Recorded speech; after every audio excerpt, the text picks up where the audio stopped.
Son frère avait voulu l'ensevelir, mais le destin d'un enfant en a décidé autrement et a fait éclater la vérité. En cette fin de journée sur les contreforts des Cévennes, l'heure n'était ni aux ornements ni aux songes prolongés. Le soleil amorçait sa descente derrière les reliefs et l'air portait l'odeur d'une terre épuisée par de longues semaines sans pluie. Un jeune garçon noir de 9 ans, Léo, arpentait seul le sentier, un sac sur les épaules et ses sandales usées menaçant de céder. Au moment où vous lisez ces lignes, tentez de l'imaginer.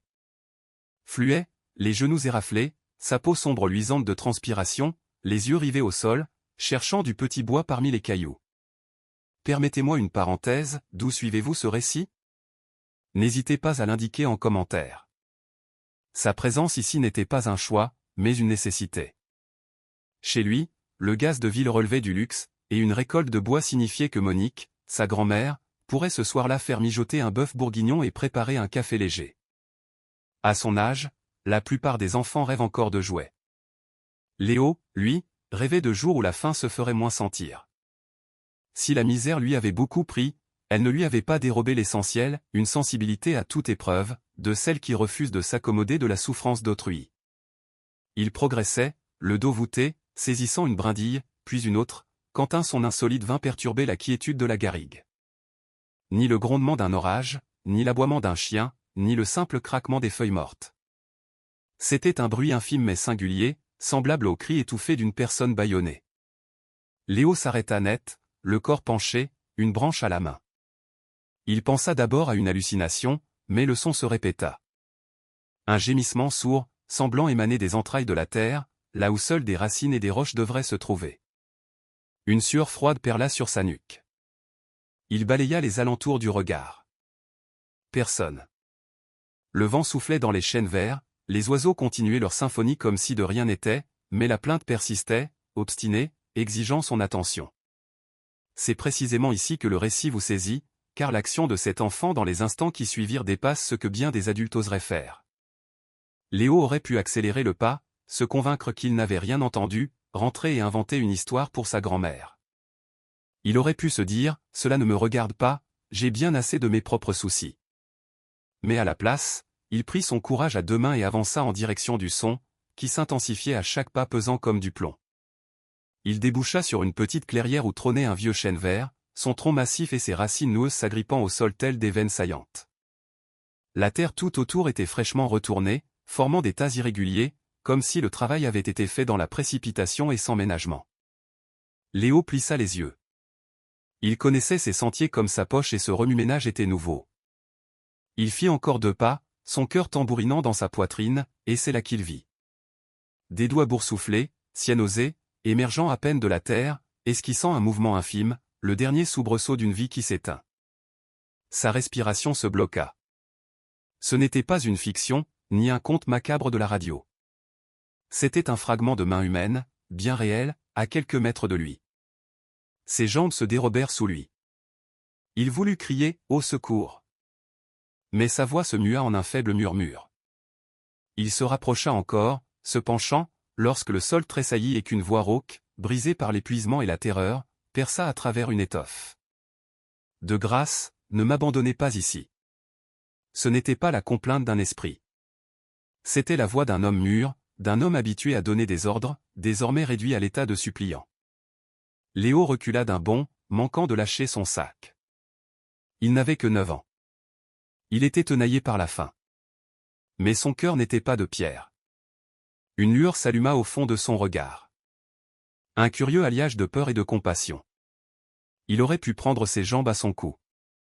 Personne ne l'aurait blâmé. Qui pourrait exiger un acte héroïque d'un enfant dont le prochain repas est incertain?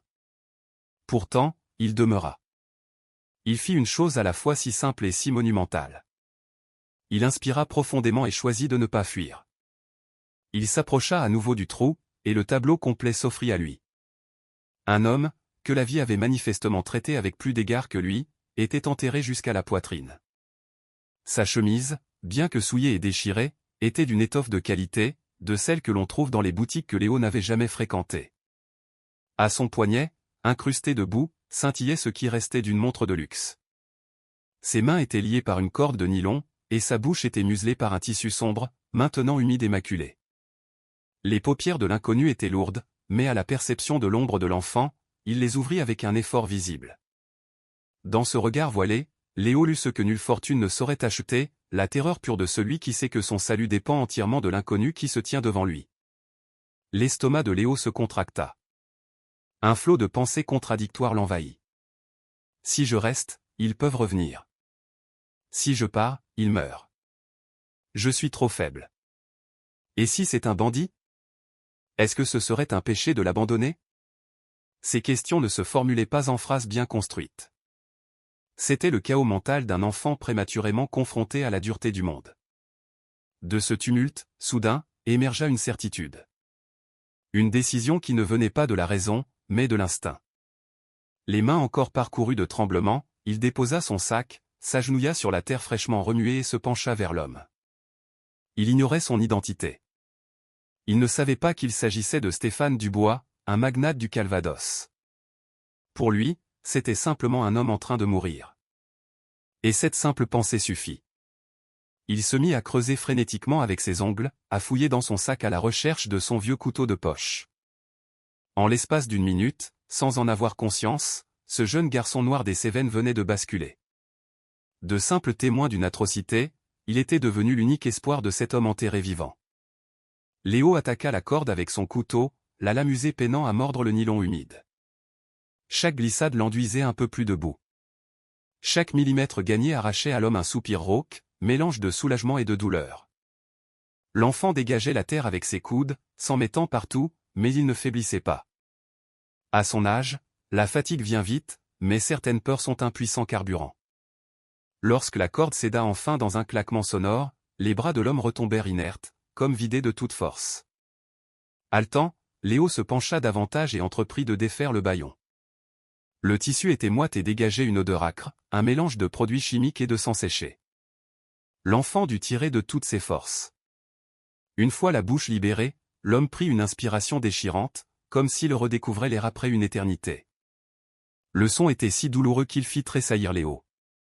L'homme toussa, cracha de la terre, serra les paupières, puis, d'une voix brisée, il parvint à formuler une phrase que l'enfant n'oublierait jamais, « Ne les laissez pas me croire mort. Je vous en prie, c'est mon propre frère qui a commandité mon enterrement. » Les mots « frère » et « enterrement » dans la même phrase. Léo ne comprenait rien aux affaires et aux successions, mais il sentait que c'était une abomination. Dans son univers, où l'on possède si peu, la famille est le dernier rempart, ce que l'on défend avec acharnement.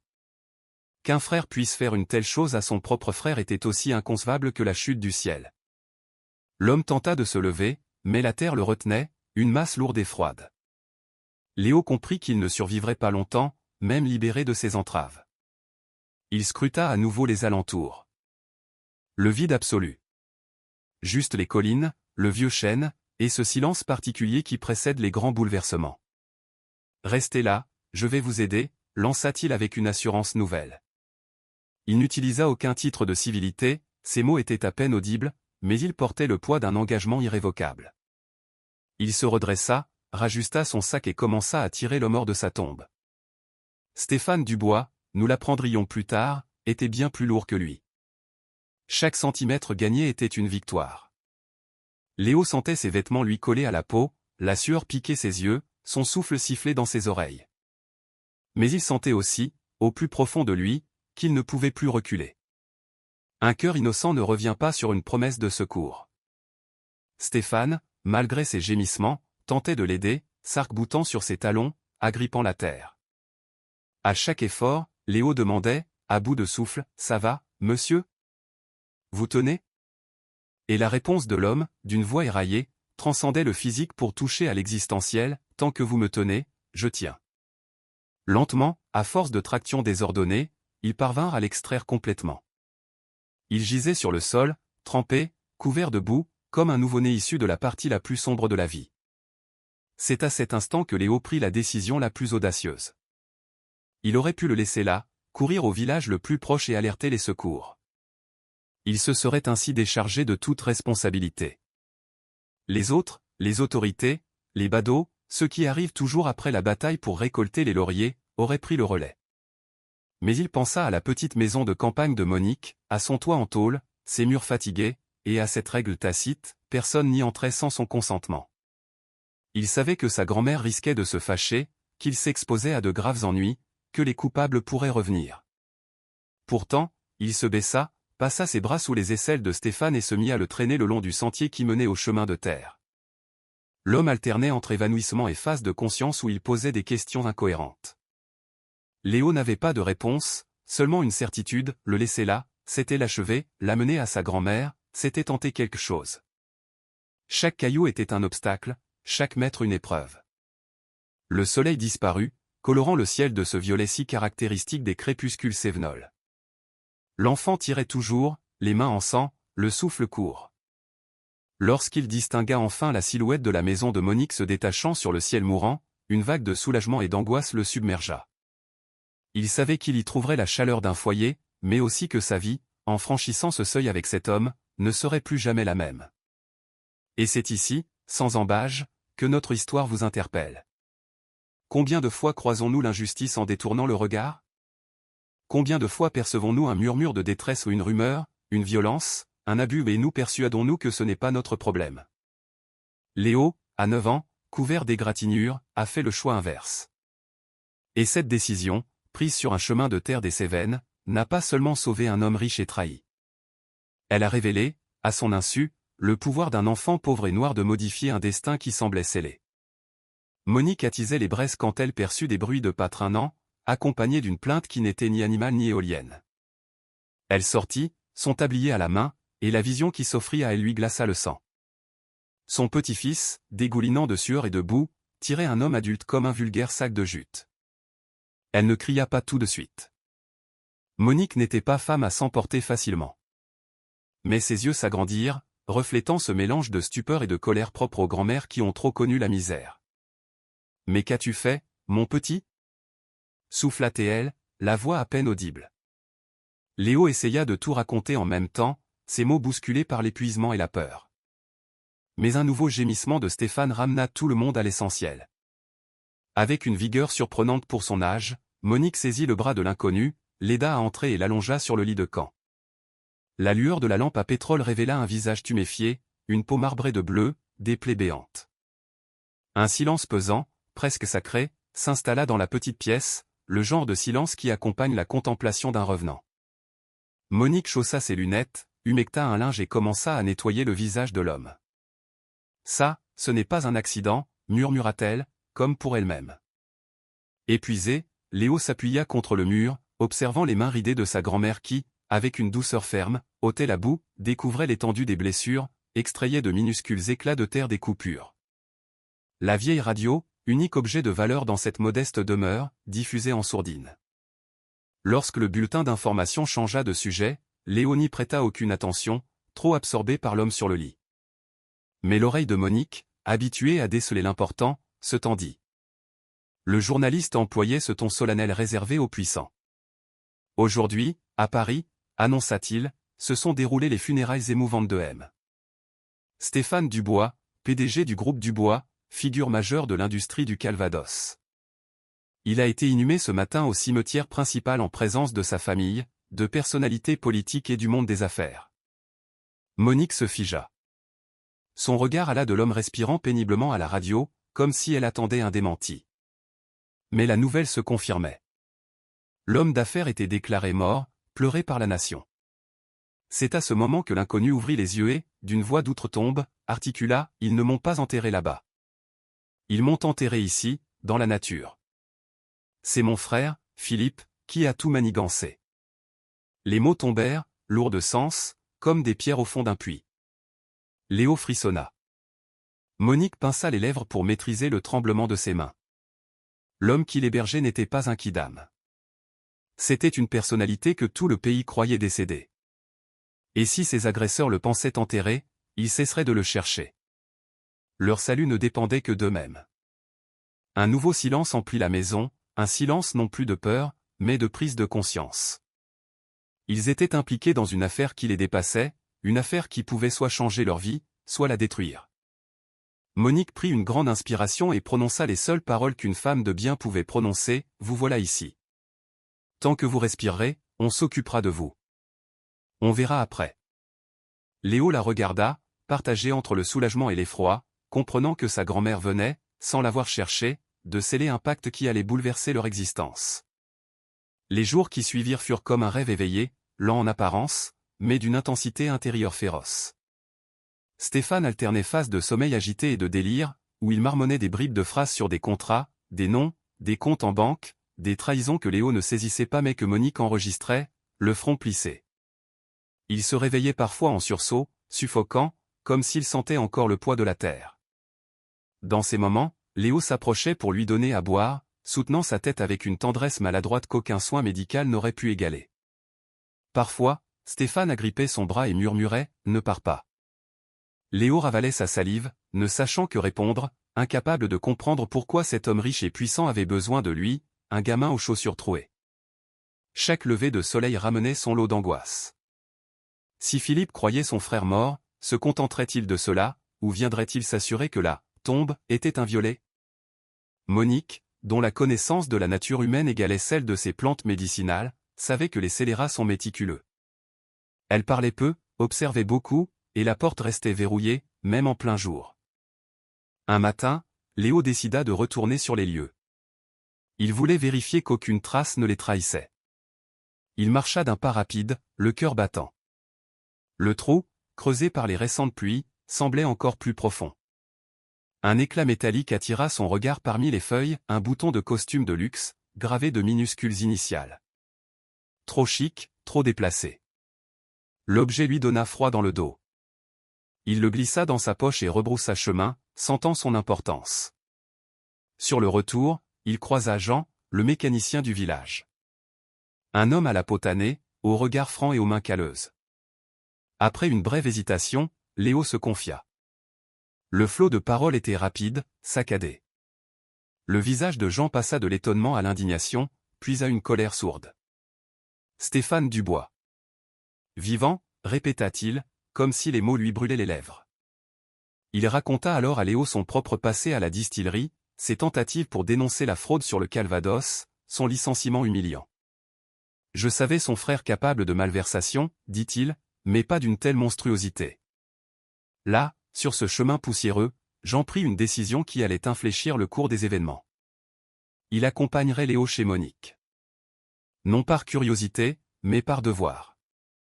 Car il savait qu'une vérité si fragile a besoin de mains solides pour ne pas être à nouveau étouffée. Lorsqu'ils entrèrent et que Stéphane, encore blême, le reconnut, les quatre protagonistes, la grand-mère, l'enfant, l'ouvrier et le patron, comprirent qu'ils n'étaient plus de simples témoins. Ils formaient désormais, bon gré mal gré, le petit noyau de résistance qui porterait cette vérité au grand jour. La nuit de leur expédition à la distillerie était chargée de présages. L'air était lourd, électrique, comme si le ciel lui-même retenait son souffle. Stéphane, bien que toujours faible, refusa d'attendre. Chaque heure, disait-il, était une heure de plus pour Philippe pour effacer les traces, pour dissimuler la fraude. Malgré les protestations de Monique, qui jugeait l'entreprise folle pour un homme à peine sorti de terre, Stéphane savait que l'inaction serait fatale. Jean, dont le regard portait les stigmates d'anciennes trahisons, approuva. La distillerie était un labyrinthe de bureaux, d'entrepôts, de caves que Philippe maîtrisait. Mais il existait un lieu oublié de tous, un ancien sous-sol d'archivage, humide et désaffecté, où étaient stockées de vieilles bandes de surveillance. Jean en possédait la clé, un vestige de son passé, et il était convaincu que les preuves les plus compromettantes s'y trouvaient, loin des ordinateurs modernes et des bureaux aseptisés. Ils partirent sous les premières gouttes d'une pluie battante. Léo voulut les suivre, s'accrochant à la chemise de Stéphane, arguant qu'il connaissait mieux le terrain. Mais Stéphane posa ses mains sur ses épaules, le regardant avec une affection mêlée d'une immense responsabilité. « Léo, tu as déjà fait l'impossible. Je ne peux pas te mettre en danger à nouveau. » Léo serra les dents, frustré et effrayé, mais il obéit. Parfois, le courage est de savoir s'abstenir. Il les regarda s'éloigner, leurs silhouettes se fondant dans la nuit et le vent. Le chemin de la distillerie était désert. Seules quelques lumières lointaines perçaient l'obscurité. Le tonnerre faisait trembler la terre. En arrivant à la grille de service, ils étaient trempés et frigorifiés, mais animés par cette rage qui naît de l'injustice. Jean ouvrit la grille sans trembler. Il connaissait les lieux par cœur. Ils se faufilèrent le long des murs, évitant les faisceaux des projecteurs. Un couloir étroit, sentant le métal et l'humidité, les mena à une porte grise dissimulée derrière un amoncellement de caisses. L'entrée du sous-sol. Le bruit du cadenas couvrait Jean leur parut assourdissant. Ils retinrent leur souffle, immobiles. Une odeur de renfermé, de bois moisi et de circuits grillés les saisit à la gorge. Dans cette obscurité palpable, l'un des chapitres les plus critiques de leur histoire allait s'écrire. Quand la porte se fut refermée, les plongeant dans une pénombre et un silence absolu, l'air devint presque irrespirable pour Stéphane. L'image de la terre sur son visage, l'obscurité de la tombe, la sensation d'asphyxie le submergèrent. Il dut poser une main sur sa poitrine pour calmer sa respiration. Jean, percevant sa détresse, posa une main rassurante sur son épaule, un geste silencieux qui signifiait « Vous n'êtes pas seul ». Dans ce simple contact, deux mondes que tout opposait, le patron et l'ouvrier, se rejoignirent, unis par un ennemi commun. Le faisceau de leur lampe de poche, tamisé par un sac plastique, révéla des murs délabrés, des classeurs rouillés et des monceaux de paperasse jaunie. Jean ouvrit une armoire métallique qui contenait de vieux dossiers, des cassettes vidéo et des disques durs. Stéphane sentit le doute l'envahir, pensant à tout ce que son frère avait pu détruire. Mais Jean secoua la tête. Les archives récentes, il les a nettoyées, murmura-t-il. Mais le vieux matériel, ce que tout le monde ignore, c'est là que la vérité se cache. Ils fouillèrent pendant ce qui leur parut une éternité, jusqu'à ce que Stéphane repère une boîte en plastique bleu, scellée, portant une date manuscrite. 3 mois plus tôt, au début de ses conflits avec Philippe. La boîte était anormalement lourde. À l'intérieur, ils découvrirent un disque dur, des clés USB et un petit carnet. Stéphane l'ouvrit, les mains tremblantes. Les pages contenaient des registres de transactions illicites, de fausses factures, des paiements à des employés fantômes. C'était la preuve irréfutable de la fraude. Entre les pages, un mot manuscrit, « Si quelque chose m'arrive, la vérité est ici ». C'était l'écriture de Marc, un comptable licencié par Philippe. Le cœur de Stéphane se serra. La trahison de son frère avait fait d'autres victimes. C'est alors qu'un bruit sourd se fit entendre à l'étage. Une porte claquant violemment. Ils se figèrent. Jean éteignit la lampe. Dans le noir, ils entendirent des pas. Lents, lourds, déterminés. Pas ceux d'un gardien de nuit, mais ceux de quelqu'un qui savait ce qu'il cherchait. Stéphane serra la boîte contre lui. Jean l'attrapa par le bras. On ne sortira pas par où on est entré, chuchota-t-il. La tension était à son comble. Stéphane comprit que ce sous-sol ne contenait pas seulement des preuves, mais sa dernière chance. Et malgré l'obscurité, une flamme se ralluma en lui, la conviction qu'il ne laisserait pas la vérité être enterrée avec lui. La fuite débuta dans un fracas. Les pas à l'étage se firent plus nombreux, plus pressants. Jean poussa une vieille étagère métallique, révélant une ouverture dans le mur, un ancien passage de câbles. Par là. Stéphane s'y engouffra sans hésiter, protégeant la boîte comme sa propre vie. Le tunnel sentait le moisi et le béton. Chaque bruit leur paraissait assourdissant. Ils entendirent des portes être défoncées au-dessus d'eux. Le passage débouchait sur une petite pièce aveugle. Stéphane, à bout de force, s'adossa au mur. La douleur de ses blessures était insoutenable. « Ça va ?» demanda Jean. « Non, » répondit Stéphane, « mais je suis en vie grâce à cet enfant. Je n'abandonnerai pas. » C'était la première fois qu'il exprimait une telle détermination. La proximité de la mort l'avait transformé. La gratitude envers cet enfant et cet ouvrier qui risquait tout pour lui le galvanisait. Jean découvrit un panneau de bois dissimulé qui donnait sur un escalier menant à l'arrière de l'entrepôt. Mais avant de sortir, ils entendirent des aboiements. Leurs poursuivants avaient des chiens. Le temps leur était compté. Dehors, la tempête faisait rage. La pluie battante et le vent glacial les saisirent. Au loin, des silhouettes armées de lampes torchées se rapprochaient. Jean indiqua un fossé envahi par les ronces. L'eau brouillera notre piste. Ils s'y jetèrent. Le froid était mordant, mais la peur était plus forte. La boîte pesait 1 tonne, mais elle contenait leur seule arme. Ils progressaient dans l'eau glacée. Stéphane, pour la première fois, mesura la précarité de l'existence. Son nom, sa fortune, tout cela ne valait rien face à la mort. Chaque éclair révélait la progression de leur poursuivant. Il pensa à Léo, à ses petites mains creusant la terre, à son innocence salvatrice. Il se jura, s'il survivait, de le protéger. La peur était là, mais elle était désormais mêlée à une force nouvelle, celle de se battre pour une vérité qui le dépassait. Quand ils atteignirent le fleuve, le courant était violent. La rive était une pente de boue glissante. Stéphane faillit tomber, mais Jean le retint. L'odeur de la terre humide lui rappela sa tombe, l'impuissance, la suffocation. Il se figea.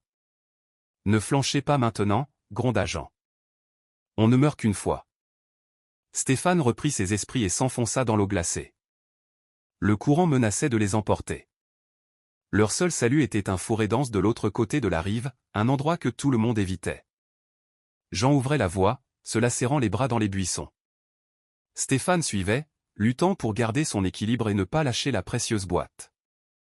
Les aboiements et les cris se rapprochaient. Un faisceau lumineux balaya la pluie. Ils sont là. Ils redoublèrent d'efforts, s'enfonçant dans la végétation. C'est alors qu'une petite silhouette apparut dans la fumée d'un feu de broussailles. Léo, avec un vieil imperméable, venait de lancer une bouteille enflammée pour faire diversion. « Par ici !» cria-t-il avant de s'enfuir dans la direction opposée. Stéphane fut submergé par un mélange d'horreur et de gratitude. Cet enfant risquait à nouveau sa vie pour lui. La manœuvre fonctionna. Les poursuivants, désorientés, se lancèrent sur la mauvaise piste. Stéphane et Jean en profitèrent pour rejoindre un vieux ponton où les attendait une barque. Pierre, le pêcheur, prévenu par Monique, était aux commandes. Ils sautèrent à bord sous des trompes d'eau. Le moteur toussa puis démarra, les emportant dans la brume du fleuve. Loin des lumières de leurs poursuivants, Stéphane regarda Léo, tremblant et trempé. Il posa une main sur son épaule. Ce geste contenait toute sa reconnaissance, tout le poids de ce lien improbable qui les unissait désormais. Stéphane comprit que ce combat n'était plus le sien. C'était celui de tous ceux qui avaient refusé de se taire. Et cette pensée, sous le déluge, lui redonna espoir. La barque navigua pendant près d'une heure dans l'obscurité. Lorsque la tempête se calma, Pierre coupa le moteur près d'un bras de fleuve caché par de hauts joncs. Le silence qui suivit était lourd de tension. Stéphane, épuisé, serrait toujours la boîte contre lui. Jean s'essuya le visage, le regard fixé sur l'homme d'affaires, comme pour le rassurer. Léo grelottait. Pierre l'enveloppa dans une vieille couverture. Stéphane l'observa, la gorge nouée. Il lui toucha l'épaule. Leurs regards se croisèrent enfin, sans le filtre de la peur ou de l'urgence. Deux êtres humains, unis par le destin. « Ce que vous avez là, » dit Pierre d'une voix grave, « c'est une déclaration de guerre. » Il avait raison. Cette boîte était une arme à double tranchant. Stéphane l'ouvrit devant eux, révélant son contenu. Pierre fit un signe de croix. Jean serra les poings, partagés entre la rage et le soulagement. Léo se pencha, fasciné. Stéphane leur expliqua tout, les comptes offshore, la production frelatée, les fausses factures. Le tout orchestré par son frère Philippe. « Il m'a tout pris », dit Stéphane. Mais le pire, c'est la confiance qu'il a détruite. Jean, qui avait été licencié pour avoir tenté de dénoncer ces pratiques, baissa la tête. « Alors je n'étais pas fou », murmura-t-il. « J'aurais dû vous écouter », répondit Stéphane, avec un regret sincère. L'humilité avait remplacé l'arrogance. « Et maintenant » demanda Léo. Stéphane le regarda avec une affection paternelle. « Maintenant, Léo, nous allons faire ce que la justice exige, confier ces preuves à un homme incorruptible. » Pierre connaissait un tel homme à Paris, un ancien contrôleur du gouvernement. C'était risqué, mais c'était leur seule option. Le moteur redémarra. La barque glissa silencieusement sur l'eau. Alors que l'aube pointait, Stéphane, blessé mais résolu, comprit que sa lutte était devenue celle de tous les innocents que son frère avait écrasés. C'était une lutte pour retrouver sa propre humanité. Le trajet vers Paris fut une épreuve de 2 jours, un mélange d'espoir et d'angoisse. Ils voyagèrent dans une vieille Renault 4, empruntant des routes de campagne pour éviter les contrôles. Pour Léo, qui n'avait jamais quitté sa région, ce monde nouveau était une source d'émerveillement et de fatigue. Stéphane ne quittait pas la boîte des yeux, se réveillant en sursaut à chaque fois qu'il s'assoupissait.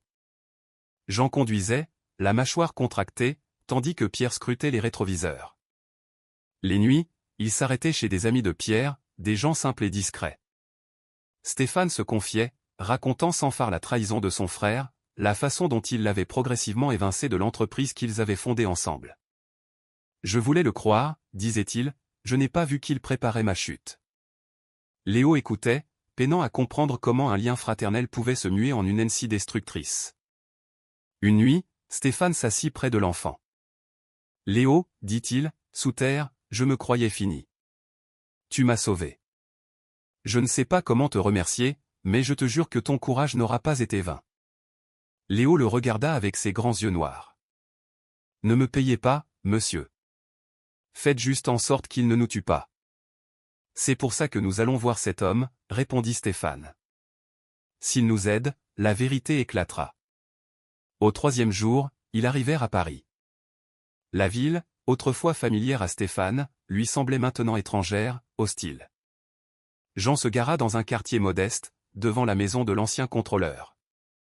Stéphane, se regardant dans le rétroviseur, vit un homme brisé mais dont le regard brillait d'une détermination farouche. Un homme mince aux cheveux blancs leur ouvrit. « Stéphane Dubois ?»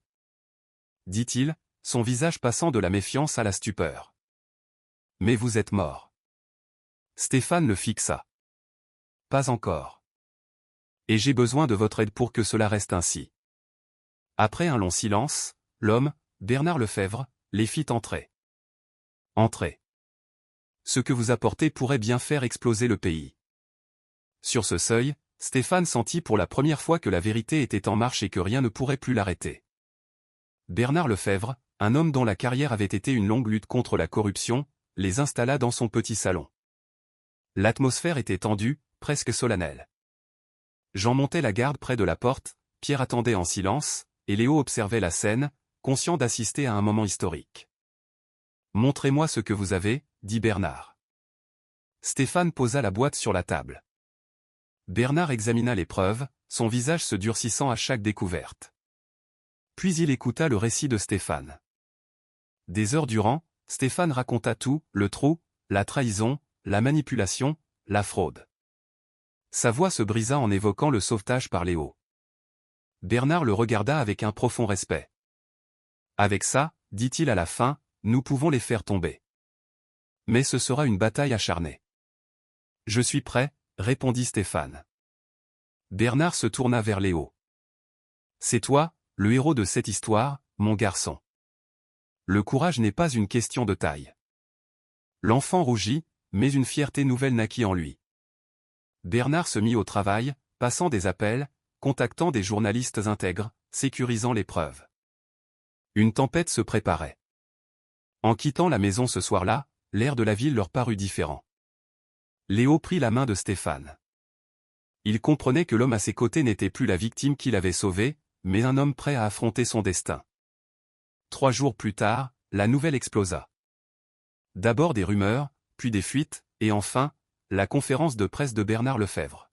« Stéphane Dubois est vivant », annonça-t-il, et il a été victime d'une tentative de meurtre. Le pays fut secoué.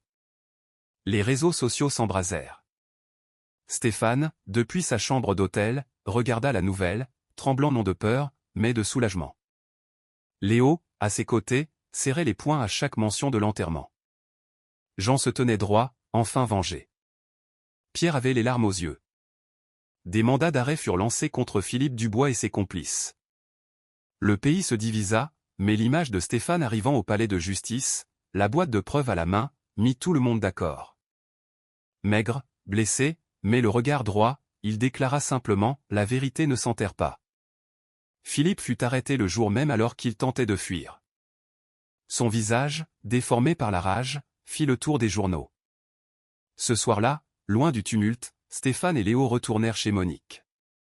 Il n'y avait ni caméra, ni garde du corps, juste la paix retrouvée. Monique les serra dans ses bras. Devant le feu de cheminée, Stéphane prit la main de l'enfant.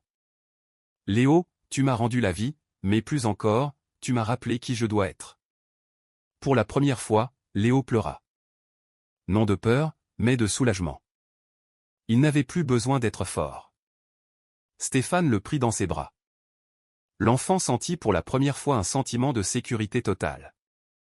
Et Stéphane comprit que les vraies révolutions ne naissent pas dans les palais, mais dans le cœur d'un enfant qui, face à l'injustice, choisit de tendre la main. Si ce récit vous a touché, partagez-le, commentez-le, abonnez-vous. Car la vérité, comme une graine plantée avec soin, finit toujours par germer.